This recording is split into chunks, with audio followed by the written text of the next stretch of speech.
Kolkata metro ভারতের গণপরিবহন ব্যবস্থার ইতিহাসে একটি গুরুত্বপূর্ণ স্থান দখল করে আছে।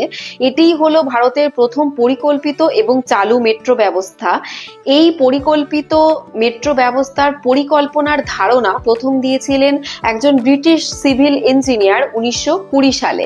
এরপর 1948 সালে পশ্চিমবঙ্গের তৎকালীন মুখ্যমন্ত্রী ডক্টর বিধানচন্দ্র রায় সিদ্ধান্ত নেন যে কলকাতা এবং তার পার্শ্ববর্তী এলাকার যোগাযোগ ব্যবস্থা সুন্দরভাবে পরিচালনা করার জন্য একটি মেট্রো পরিষেবা চালু করতে হবে।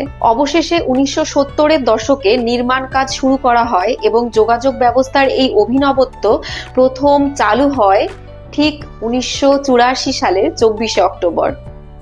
বর্তমানে কলকাতাবাসী মানুষদের জীবনে মেট্রো একটি বিরাট বড় অংশ এবং গত কয়েক বছরে কয়েকশো বার মেট্রোতে উঠেছি, কিন্তু কখনো ভালো করে লক্ষ্য করিনি। আজ হঠাৎ কেন মেট্রো নিয়ে পড়লাম, বিশেষ করে কলকাতা মেট্রো? কারণ একটা বই পড়ছিলাম, রূপক সাহার লেখা পাতাল জাতক। এই গল্পে লেখক পাতাল রেল নামক পাতাল জগতে কর্মরত মানুষগুলোর জীবনচিত্র তুলে ধরেছেন এবং গল্পের বিষয়বস্তু এতটাই ইউনিক, এতটাই ইন্টারেস্টিং এবং আলাদা যে প্রতিটি পৃষ্ঠার সাথে আমি মন্ত্রমুগ্ধের মতো লেগেছিলাম।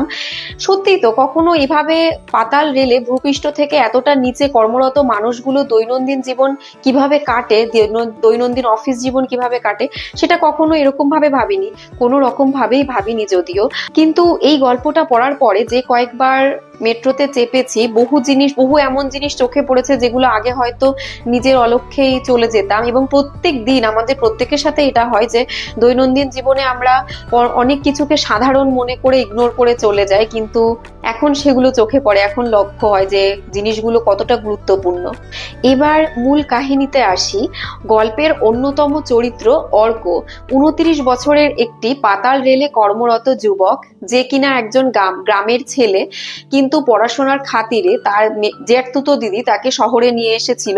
শহরে আসার পরে তার জীবনের চারিত্রিক ঘন্টা 12টা বাজতে শুরু করেছিল। তারপর একটা স্পেসিফিক ঘটনা ঘটবে অর্কের জীবনে, যেটির পরে অর্ক নিজেকে শুধরে নেবে, পড়াশোনা করে মেট্রো রেলে চাকরি পাবে। চাকরি পাওয়ার পরে ওর দৈনন্দিন জীবনগুলো ছিল ভীষণ সাধারণ এবং ওর এই দৈনন্দিন সাধারণ জীবনযাপনের মাধ্যমেই আমরা পাতাল রেলে কর্মরত কর্মীদের জীবনযাপন সম্পর্কে জানতে পারি।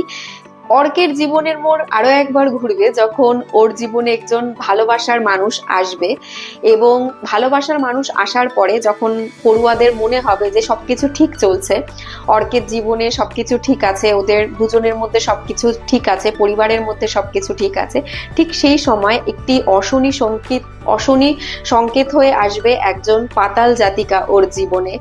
এই অশনি সংকেত বা এই পাতাল জাতিকাকে অর্ক ভালোবাসতে পারবে কিনা, এই অন্ধকার থেকে ও মুক্তি পেতে পারবে কিনা, নিজের ভালোবাসার মানুষকে নিজের সাথে রাখতে পারবে কিনা, জানতে হলে পড়তে হবে পাতাল জাতিকা। আমার কেন পাতাল জাতক এত ভালো লেগেছে আমি তার আগে বলি যে এই নিয়ে আমি রূপক সাহার মোট 3টে কাহিনী পড়লাম, 3টে গল্প পড়লাম। প্রথম গল্প পড়েছিলাম প্রায় 2 বছর আগে, সেটার নাম ছিল হরফ। দ্বিতীয় গল্প পড়েছিলাম লাল রঙের পৃথিবী, এবং এটি 3 নম্বর গল্প পড়লাম পাতাল জাতক। আমার হরফ একেবারে ভালো লেগেছিল না, বিশেষ কয়েকটা কারণ ছিল আমার ভালো না লাগার। এরপরে লাল রঙের পৃথিবী অল্প স্বল্প ভালো লেগেছিল, কিন্তু পাতাল জাতক আমার বেশ ভালো লেগেছে। কারণ এটি প্রথমে পড়ার সময় আমি ঠিক বুঝতে পারছিলাম না কি ধরনের কাহিনী, কারণ আমি সম্পর্কে কিছুই জানতাম না। ধীরে ধীরে পড়তে গিয়ে বুঝলাম যে এটা একটা লাভ স্টোরি হতে পারে, কিন্তু লাভ স্টোরি হলেও এটা ওই রকমের লাভ স্টোরি নয় যেটা বারবার বুঝিয়ে দেবে যে গল্পটা পড়ার সময় যে এটা একটা লাভ স্টোরি। এটা লাভ স্টোরি হলেও অনেকগুলো ব্যাপারের মধ্যে এদের ভালোবাসাটা একটা ছোট্ট অংশ ছিল মাত্র, তার সাথে অনেক কিছু মিলিত ছিল। এবং হ্যাঁ, লাভ স্টোরিটাও ভীষণ ইম্পর্টেন্ট ছিল এর মধ্যে। তো এই জন্যে আমার এই বইটা বেশ ভালো লেগেছে এবং প্রত্যেকটি চ্যাপ্টার, প্রত্যেকটি পৃষ্ঠা আমি সত্যি খুব ইন্টারেস্ট পেয়েছি পড়ে, এবং আমি হাত থেকে নামাতে পারিনি, একবার বসেই পড়ে নিয়েছি, আমার এতটা ইন্টারেস্টিং লেগেছে। গল্পটা মোট খুব বেশি বড় নয়, 190 পৃষ্ঠার গল্প, এবং আমার কাছে যে বইটা আছে সেটা আনন্দ প্রকাশনীর বই। এটি মনে হয় প্রকাশিত হয়েছিল সালে। এবং আমার কাছে যে বইটা আছে সেটা চতুর্থ মুদ্রণ 2013 সালের। এখন তখন দাম ছিল 150 টাকা, এখন অনেকটা বেশি হবে কারণ আনন্দ প্রকাশনী। যাই হোক, তোমরা যদি রূপক সাহার কোনো কাহিনী পড়ে না থাকো, এইটা দিয়ে শুরু করতে পারো, আমার বেশ ভালো লেগেছে। আর যদি রূপক সাহার কোনো বই পড়েও থাকো তবে আমাকে জানিও, কারণ আমি লেখকের অন্য বই এবার পড়তে চাইছি।